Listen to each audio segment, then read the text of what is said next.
નમસ્કાર, nonstop national સાથે હું છું અન્વી. નજર કરીએ રાષ્ટ્રીય સમાચારો પર. અમેરિકામાં ફરી એકવાર અંધાધૂંધ ગોળીબારની ઘટના બની, જેમાં 3 બાળકો સહિત 6 લોકોના જીવ ગુમાવ્યા.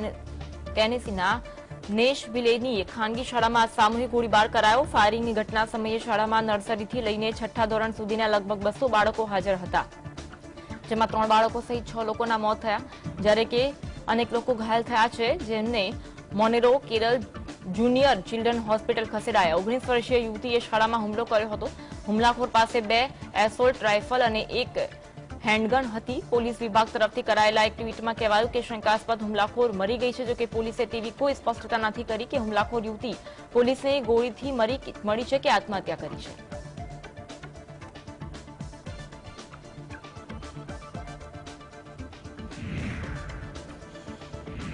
અમદાવાદની સાબરમતી જેલથી પ્રયાગરાજ લઈ જવામાં આવેલા આરોપી અતિક અહેમદને આજે પ્રયાગરાજની સાંસદ ધારાસભ્ય કોર્ટમાં રજૂ કરવામાં આવશે.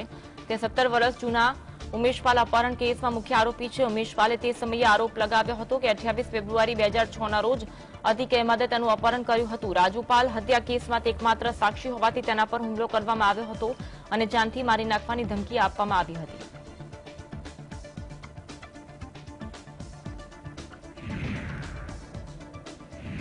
થોડા દિવસો પહેલા યુપીમાં ઉમેશપાલ અને તેના ગાર્ડની હત્યા કરી દેવામાં આવી હતી. આ હત્યા અતિક અહેમદે કરાવી હોવાનું સામે આવ્યું.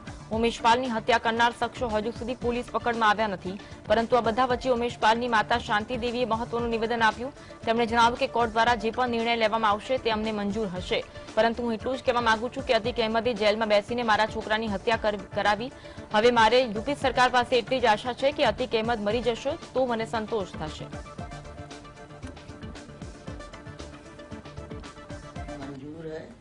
लेकिन मेरा ये कहना है कि जेल से ही बैठ करके सारा कार्यक्रम ही करता चला आता है.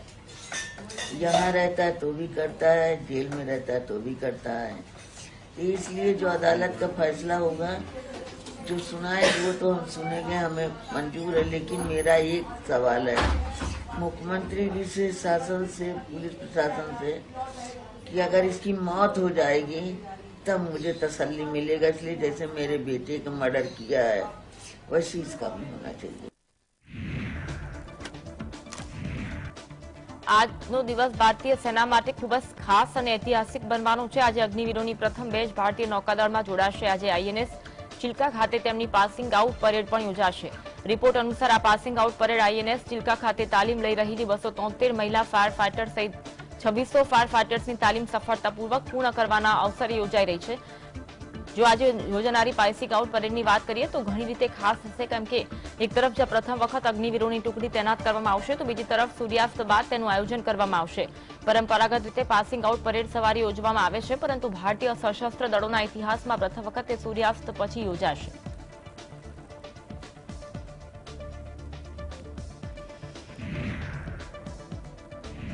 દિલ્હીના મુખ્યમંત્રી અરવિંદ કેજરીવાલે સોમવારે કહ્યું હતું કે તેમની સરકારની મફત વીજળી યોજનાને રોકવા માટે ષડયંત્ર રચવામાં આવી રહ્યું છે, પરંતુ તેઓ તેને કોઈ પણ કિંમતે સફળ થવા દેશે નહીં.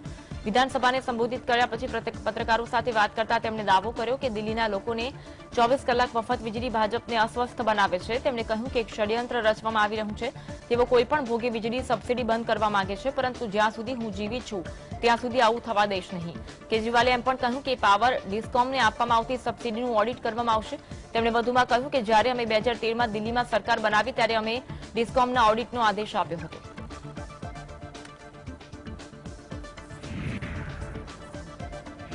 સોમવારે દિલ્હી વિધાનસભામાં બજેટ પર ચર્ચા દરમિયાન દિલ્હીના સીએમ અરવિંદ કેજરીવાલે ફરી એક વખત કેન્દ્ર સરકાર પર આકરા પ્રહાર કર્યા. તેમણે કહ્યું કે જે કામ દિલ્હીમાં 65 વર્ષમાં નથી થયું, મેં તેમની સરકારમાં માત્ર 8 વર્ષમાં બમણું કરી બતાવ્યું. કેજરીવાલે એમ પણ કહ્યું કે તેમણે દિલ્હીના પરિવહનને વિશ્વના શ્રેષ્ઠ શહેરો જેવું બનાવ્યું છે.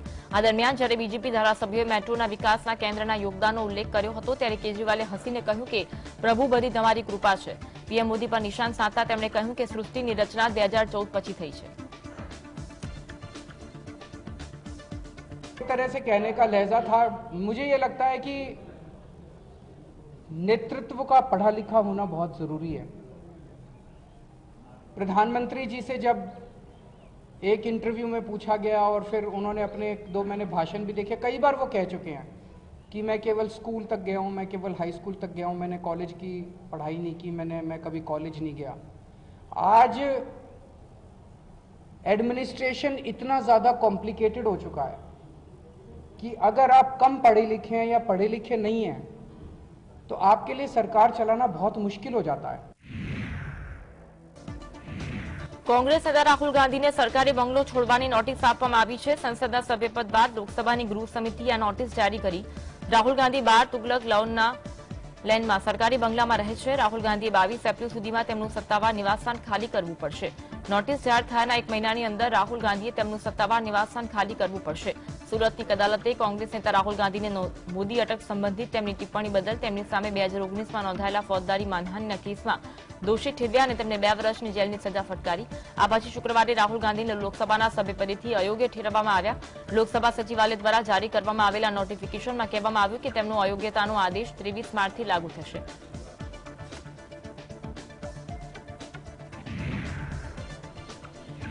સંસદ ભવન પરિસરમાં વિપક્ષી અદાણી મુદ્દે તપાસ કરવાની માંગ સાથે દેખાવો કર્યા। વિપક્ષી સાંસદોએ કાળા કપડાં પહેરી વિરોધ પ્રદર્શન કર્યું। સોનિયા ગાંધી અને મલ્લિકાર્જુન ખડગે પણ વિરોધ પ્રદર્શનમાં સામેલ થયા। વિપક્ષે સંસદ ભવનથી વિજય ચોક સુધી રેલી પણ કાઢી હતી। वो व्यक्ति अदानी जिसकी संपत्ति पहले 3,000 करोड़ थी, उसके बाद उसकी संपत्ति 50,000 करोड़ बन गई, फिर उसके बाद उसकी संपत्ति 2 लाख करोड़ बन गई, लेकिन 2.5 साल में उसकी संपत्ति 12 लाख करोड़ बन गई। ये कैसा बना? સોમવારે પણ સંસદની કાર્યવાહી હંગામામાંથી પસાર થતી જોવા મળી। વિપક્ષી સાંસદોના વિરોધ વચ્ચે બંને ગૃહોની કાર્યવાહી શરૂ થયાની થોડી જ મિનિટોમાં રાજ્યસભા બપોરે 2 વાગ્યા સુધી અને લોકસભા સાંજે 4 વાગ્યા સુધી સ્થગિત થઈ। લંડનના કોંગ્રેસના નેતા રાહુલ ગાંધીના નિવેદન અને અન્ય ઘણા મુદ્દાઓના કારણે છેલ્લા ઘણા દિવસોથી લોકસભા રાજ્યસભાની કાર્યવાહીમાં હોબાળો જોવા મળી રહ્યો છે। દરમિયાન રાહુલ ગાંધીએ સંસદનું સભ્યપદ ગુમાવ્યા બાદ રાજકારણ વધુ ગરમાયું। કોંગ્રેસ અધ્યક્ષ મલ્લિકાર્જુન ખડગે કહ્યું કે અમે સોમવારે કાળા કપડાં પહેરી સંસદમાં આવ્યા। અમે દેશને બતાવવા માંગીએ છીએ કે વડાપ્રધાન નરેન્દ્ર મોદી એક પછી એક દેશમાં લોકશાહીનો નાશ કરી રહ્યા છે। જે રીતે રાહુલ ગાંધીને લોકસભામાંથી હાંકી કાઢવામાં આવ્યા તે તમામ વિરોધ પક્ષો તેમની વિરુદ્ધ છે।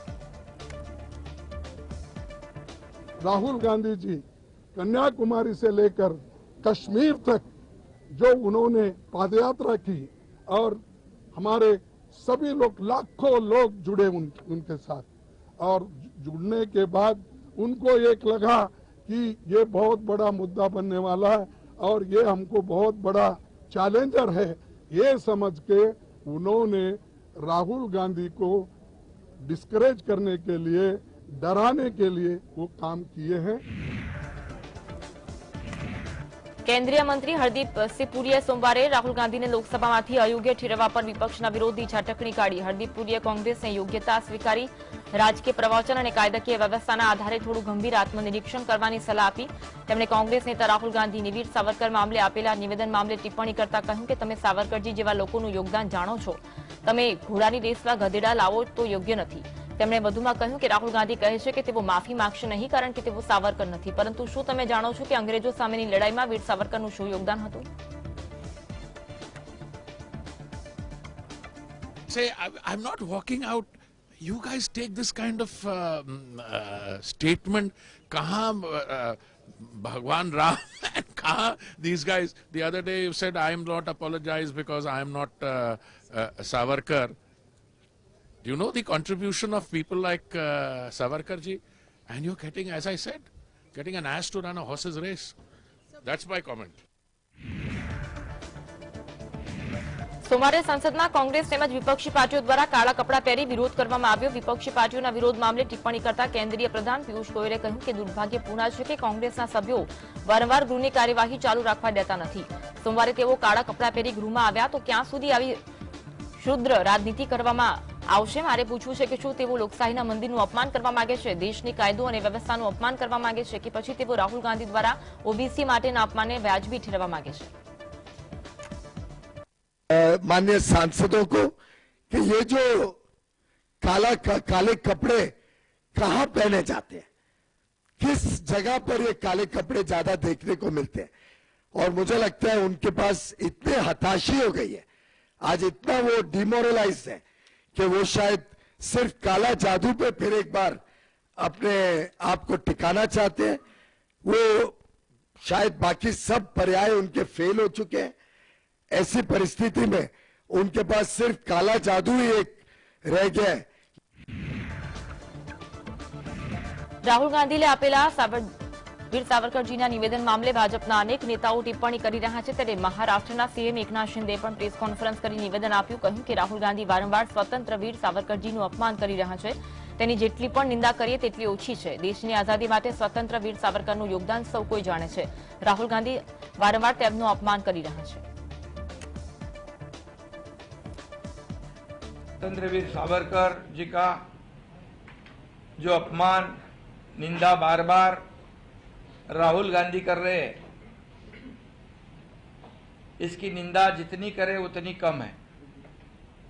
स्वतंत्र वीर सावरकर जी का जो त्याग है, जो बलिदान है, जो उन्होंने देश की आजादी के लिए जितनी मरण यातना सहन की है, ये सभी लोगों को पता है.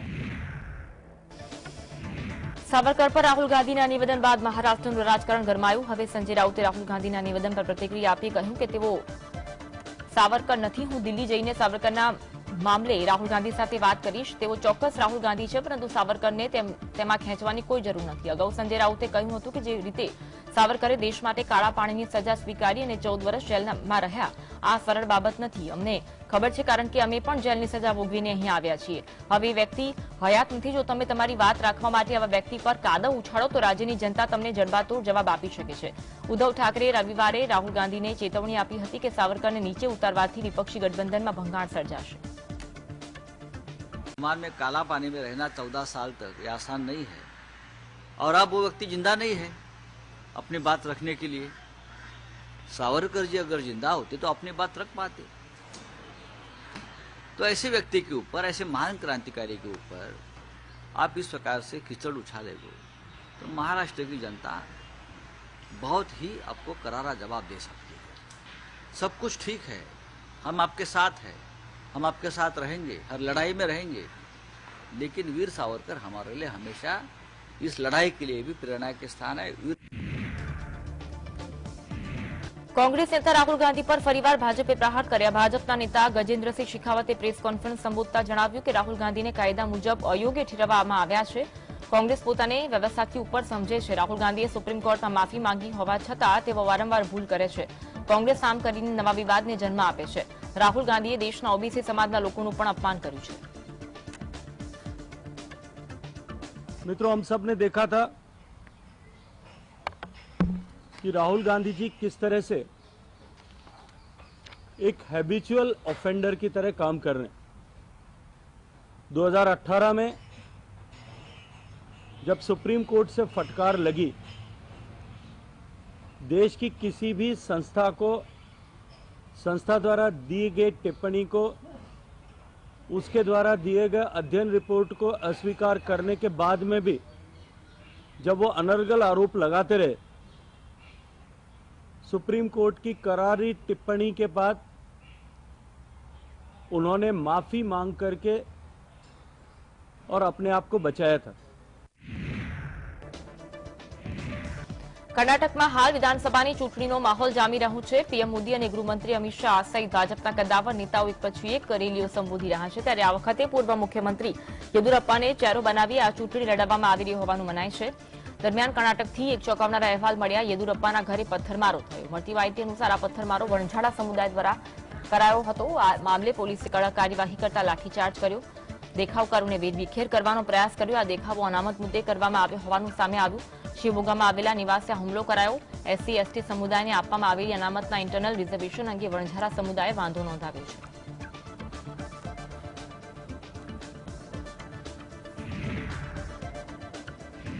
પશ્ચિમ બંગાળના ભાજપ નેતા સુવેન્દુ અધિકારીએ પ્રેસ કોન્ફરન્સ કરી મનરેગા યોજના મામલે માહિતી આપતા કહ્યું, જ્યારે દેશમાં મનરેગા શરૂ થઈ ત્યારે પશ્ચિમ બંગાળમાં જોબ કાર્ડની સંખ્યા 3.6 કરોડ હતી, પરંતુ જ્યારે આધાર લિંક કરવાનો પરિપત્ર બહાર પાડવામાં આવ્યો ત્યારે બંગાળ સરકારે 1 કરોડ જોબ કાર્ડને નકલી ગણાવીને અનેક લોકોના જોબ કાર્ડમાંથી નામ કાઢી નાખવામાં આવ્યા. તેમજ બંગાળ સરકારે કરોડો રૂપિયા નકલી ખાતાઓમાં ટ્રાન્સફર કર્યા. અમે આ કૌભાંડ સામે પગલાં લેવાની માંગ કરી રહ્યા છીએ. 3,60,00,000।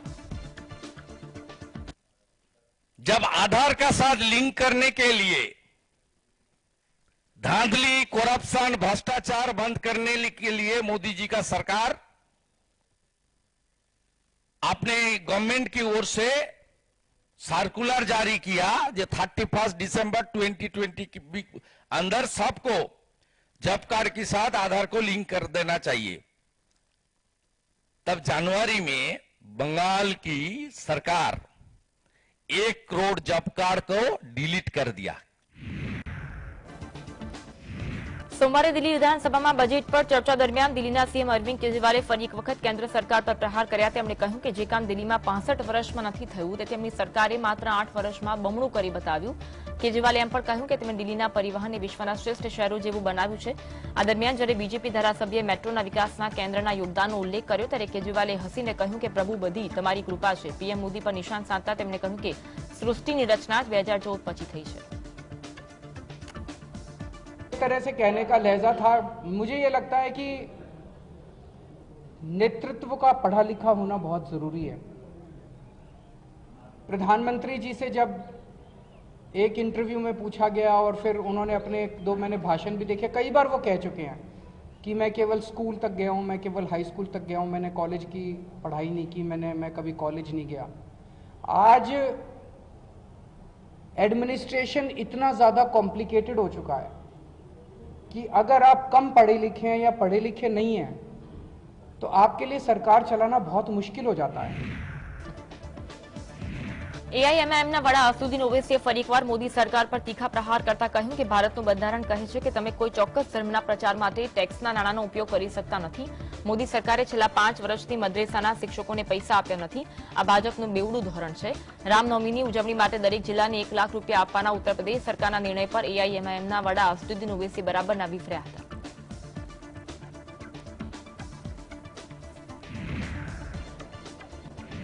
પૂર્વ વિદેશ મંત્રી સુષ્મા સ્વરાજની પુત્રી બાંસુરી સ્વરાજે રાજકારણમાં પ્રવેશ કર્યો અને તેમને દિલ્હી બીજેપી લીગલ સેલના સહસંયોજક બનાવવામાં આવ્યા। બાંસુરી વ્યવસાય વકીલ છે। હાલમાં તે પ્રાઇવેટ પ્રેક્ટિસની સાથે હરિયાણા માટે એડિશનલ એડવોકેટ જનરલ તરીકે કામ કરી રહ્યા છે।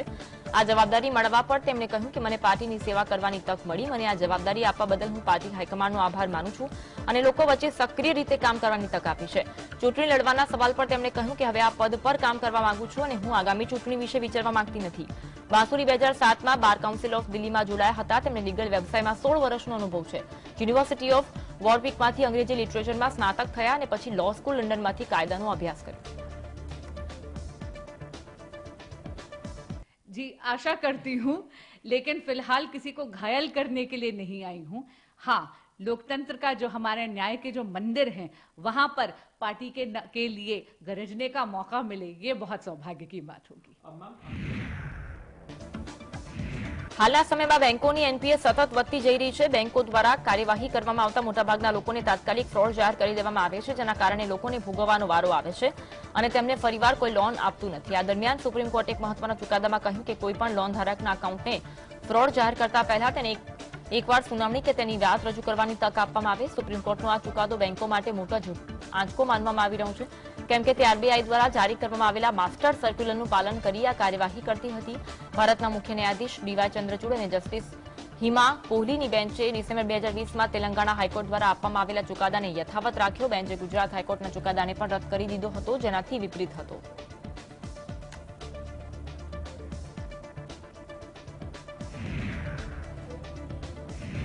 કોરોનાની ઝડપ ફરી એકવાર ડરાવવા લાગી છે। કોરોના ચેપનું પ્રમાણ ખૂબ જ ઝડપથી વધી રહ્યું છે, સાથે કોરોના દર્દીઓની સંખ્યા વધી રહી છે। સ્વાસ્થ્ય મંત્રાલયના જણાવ્યા અનુસાર 24 કલાકમાં દેશમાં કોરોનાના 1805 કેસ નોંધાયા। 24 કલાકમાં સકારાત્મકતા દર 3.19% થયો।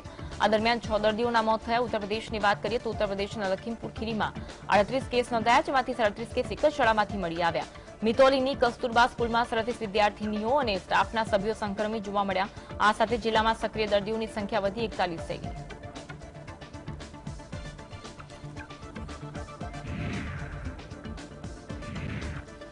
દેશમાં કોરોનાના કેસમાં સતત ઉછાળો જોવા મળી રહ્યો છે। છેલ્લા 134 દિવસ પછી ગઈકાલે દેશમાં કોરોનાના સક્રિય કેસ વધી 10,000થી વધુ થઈ ગયા। કેન્દ્રીય સ્વાસ્થ્ય મંત્રાલયે સોમવારે આ જાણકારી આપી। આંકડા અનુસાર દેશમાં 24 કલાકમાં 1805 લોકોના કોરોના સંક્રમિત થયા. દેશમાં કુલ 10,300 દર્દીઓની સારવાર ચાલી રહી છે. દેશના 14 રાજ્યોમાં 29 જિલ્લામાં કોરોના સંક્રમણનો દર 10% પાર થયો. સાથે 59 જિલ્લામાં કોરોનાનો સાપ્તાહિક ઇન્ફેક્શન દર 5 થી 10% વચ્ચે છે. એવા ઘણા જિલ્લા છે કે જ્યાં છેલ્લા અઠવાડિયામાં 40%થી વધુ સેમ્પલ પોઝિટિવ મળ્યા. આ જ કારણના લીધે આઈસીએમઆરના એક ઇન્ફેક્શનના ફેલાવાને રોકવા માટે ભીડમાં માસ્ક ફરજિયાત કરવાની સલાહ આપી છે.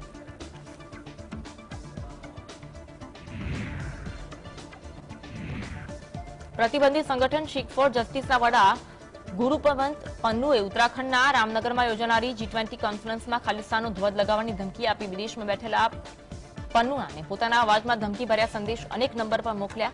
રામનગરને ખાલિસ્તાનનો ભાગ ગણાવતા પન્નુએ કોન્ફરન્સ દરમિયાન ત્યાં ખાલિસ્તાનના સમર્થનમાં ઝંડા ફરકાવવાની વાત કરી. આ મામલાની જાણ થતાં પોલીસ મહાનિર્દેશક અશોક કુમારે તપાસના આદેશ આપ્યા. એસટીએફે પણ આ મામલે તપાસ શરૂ કરી. G20 કોન્ફરન્સ 28 થી 30 માર્ચ દરમિયાન રામનગરમાં યોજાવા જઈ રહી છે, જેમાં દેશ વિદેશના મુલાકાતીઓ ભાગ લેવા ઉત્તરાખંડ પહોંચશે. ઉત્તરાખંડ સરકાર સતત તેની તૈયારીમાં લાગેલી છે. કોન્ફરન્સ પહેલા પન્નુના ધમકીભર્યા કોલથી પોલીસ વિભાગ ખળબળાટ મચી ગયો. લોકોને વિવિધ ભારતીય નંબરો પરથી કોલ આવ્યા, જેમાં પન્નુ પહેલા મહેમાનોને ધમકીભર્યા અંદાજમાં કહી રહ્યા છે કે રામનગર ભારતનો નહીં પરંતુ ખાલિસ્તાનનો ભાગ છે.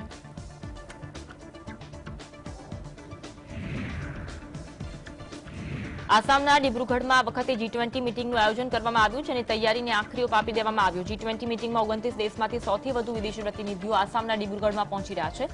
ત્યારે પ્રતિનિધિઓને ડિબ્રુગઢ એરપોર્ટ પર આગમન થતા ભવ્ય સ્વાગત કરાયું. તેમનું લોકગીતો અને આસામના પરંપરાગત નૃત્યથી સ્વાગત કરાયું. લોક કલાકારો સાથે પ્રતિનિધિઓ પણ બીટ પર ધૂમ મચાવતા જોવા મળ્યા. G20 કોન્ફરન્સ 28 થી 30 માર્ચ દરમિયાન રામનગરમાં યોજાશે.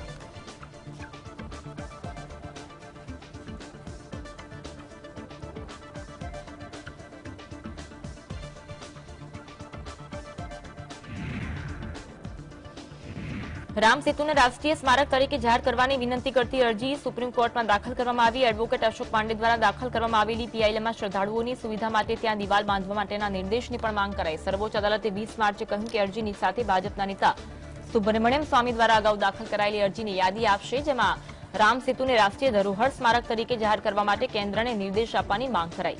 નોંધનીય છે કે રામ સેતુ એ તમિલનાડુના દક્ષિણ પૂર્વ કિનારે પબ્બન ટાપુથી લઈ શ્રીલંકાના ઉત્તર પશ્ચિમ કિનારે મન્નાર દ્વીપ સુધીના ચૂનાના ખડકોની સાંકળ છે. તેને આદમનો પુલ પણ કહેવાય છે.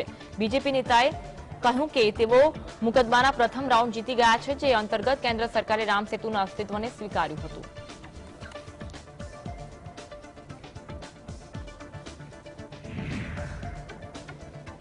મધ્યપ્રદેશના શ્યોપુર કુંડોમાં એક ચિત્તાનું મૃત્યુ થયું હતું. નાંબિયાથી લાવવામાં આવેલી માદા ચિત્તા ઘણા દિવસોથી બીમાર હતી. મળતી માહિતી પ્રમાણે આશા નામના માદા ચિત્તાનું સોમવારે સવારે કિડની ફેલ થવાના કારણે મોત થયું. આફ્રિકાથી ચિત્તાના 2 જૂથ ભારતમાં આવ્યા હતા. ગત વર્ષે 17 સપ્ટેમ્બરે વડાપ્રધાન મોદીના જન્મદિવસના અવસર પર પ્રથમ બેચ નાંબિયાથી આવી હતી. આ સમૂહમાં 8 ચિત્તા હતા, જે કુનો નેશનલ પાર્કમાં છોડવામાં આવ્યા હતા. આ પછી ગયા ફેબ્રુઆરી મહિનામાં દક્ષિણ આફ્રિકાથી 12 ચિત્તાઓ ભારત આવ્યા. 12 ચિત્તાઓમાં 7 નર અને 5 માદાઓનો સમાવેશ થાય છે. તેઓને કુનો નેશનલ પાર્કમાં પણ છોડવામાં આવ્યા હતા.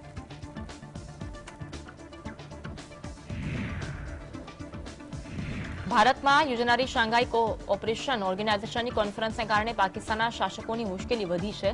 ભારતે પાકિસ્તાનના વિદેશ મંત્રી બિલાવલ ભુટ્ટો અને સંરક્ષણ મંત્રી ખ્વાજા આસિફને મુલાકાત માટે આમંત્રણ આપ્યું. આ નેતાઓની ભારત મુલાકાતને લઈ પાકિસ્તાનમાં ભાગલા પડી ગયા છે અને આ જ કારણ છે કે દેશના ટોચના નેતૃત્વમાં જોરદાર મંથન શરૂ થઈ ગયું છે. બિલાવલ અને ખ્વાજા આસિફની ભારત મુલાકાત હવે ચીનના વલણ પર નિર્ભર કરશે, જે એસસીઓનો સંસ્થાપક દેશ છે. એસસીઓ રક્ષા પ્રધાનોની બેઠક એપ્રિલમાં નવી દિલ્હીમાં અને વિદેશ પ્રધાનોની બેઠક મે મહિનામાં ગોવામાં યોજાવાની છે. પાકિસ્તાનના વિદેશ મંત્રાલયે આગ્રહ કર્યો કે આ ઘટનાઓની નજીક જ અંતિમ નિર્ણય લેવામાં આવશે, પરંતુ સૂત્રો કહે છે કે ચર્ચાઓ તેજ થઈ ગઈ છે.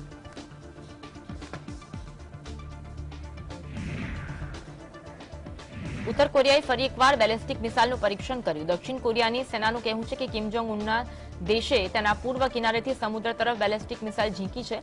જોકે સિઓલના જોઈન્ટ ચીફ ઓફ સ્ટાફે સોમવારે તરત જ તે માહિતી ન આપી અને આ મિસાઇલ કેટલા અંતરની હતી અને તે ક્યાં જઈને પડી હતી. જોકે આ સતત થઈ રહેલા મિસાઇલ પરીક્ષણ અમેરિકા અને દક્ષિણ કોરિયા માટે કોઈ સંકેત માનવામાં આવી રહ્યું છે. ઉત્તર કોરિયા અમેરિકા અને દક્ષિણ કોરિયા વચ્ચે થઈ રહેલી સૈન્ય કવાયતોને લઈને ખીજાયેલું છે. ઉત્તર કોરિયા દ્વારા મહિને 7મું પરીક્ષણ હતું. અમેરિકા દક્ષિણ કોરિયાના સૈન્ય અભ્યાસ વચ્ચે ઉત્તર કોરિયાએ તેના સૈન્ય પ્રદર્શનમાં વધારો કર્યો છે. અમેરિકા અને દક્ષિણ કોરિયાએ ગયા અઠવાડિયે 11 દિવસની કવાયત પૂર્ણ કરી, જેમાં વર્ષોમાં તેની સૌથી મોટી ક્ષેત્રીય તાલીમ સામેલ છે.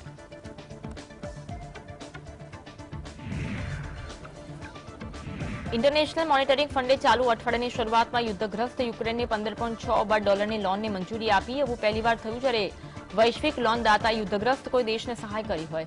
બીજી બાજુ $1.1 અબજનો હપ્તો મેળવવા માટે વલખા મારી રહેલું પાકિસ્તાન હજુ પણ આઈએમએફની પડકારજનક શરતોને પૂરી કરવામાં સંઘર્ષ કરી રહ્યું છે.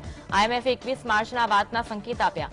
વૈશ્વિક સંસ્થાએ એક પ્રેસ નોટમાં કહ્યું હતું કે યુક્રેનના અધિકારીઓ અને આઈએમએફના અધિકારીઓ વ્યાપક આર્થિક અને નાણાકીય નીતિઓના એક સેટ પર સ્ટાફ લેવલ એગ્રીમેન્ટ સુધી પહોંચી ગયા છે. તે હેઠળ 48 મહિના સુધી વિસ્તારિત ફંડ સુવિધા દ્વારા $15.6 અબજની લોન આપશે.